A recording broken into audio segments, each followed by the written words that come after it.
ค่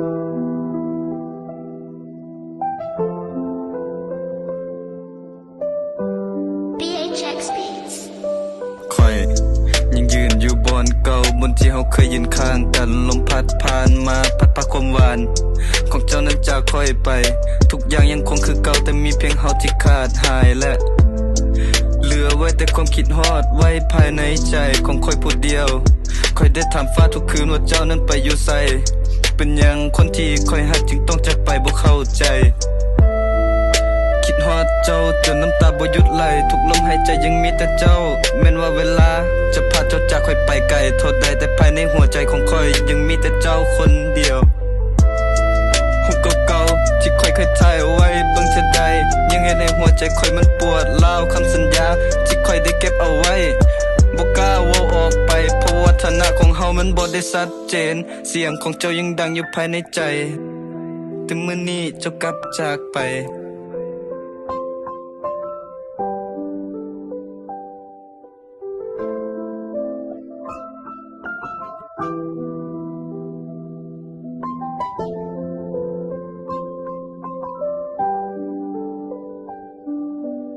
ตอนเจ้าจากไปค่อยได้แต่ฝืนทนเสียดน้ำตาเจ้าไปกับเขาค่อยหู้ดีแหละว่าเจ้าคงบ่กลับมาตอนเจ้าจากไปมันบ่มีเลยแม้แต่คำบอกลาความรักของเฮามันจบลงเจ้าทิ้งค่อยไว้กลางทางแต่ค่อยก็ยังคิดฮอดยังท่าเจ้ามาตลอด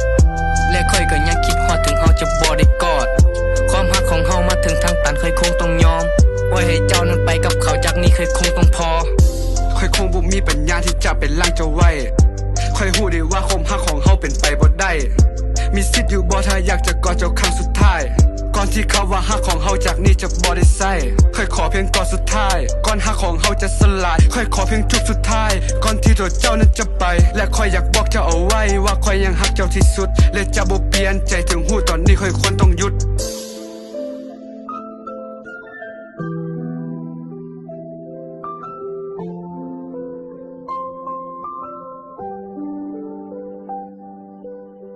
ถ้าเจ้าคิดว่าหักที่ค่อยได้ให้เจ้าไปมันบ่มีความหมายเจ้าบ่ต้องสนใจ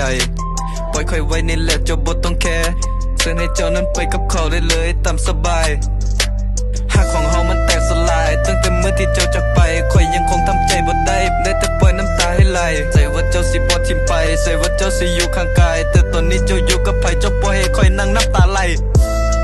ค่อยนั่งอยู่คนเดียวทำกลางแสงเทียนอยู่ในห้องมืดๆบ่มีผู้ใดสามารถเข้าใจในสิ่งที่ค่อยเผชิญอยู่ความรักจากเจ้าตอนนี้มันโคตรหดหู่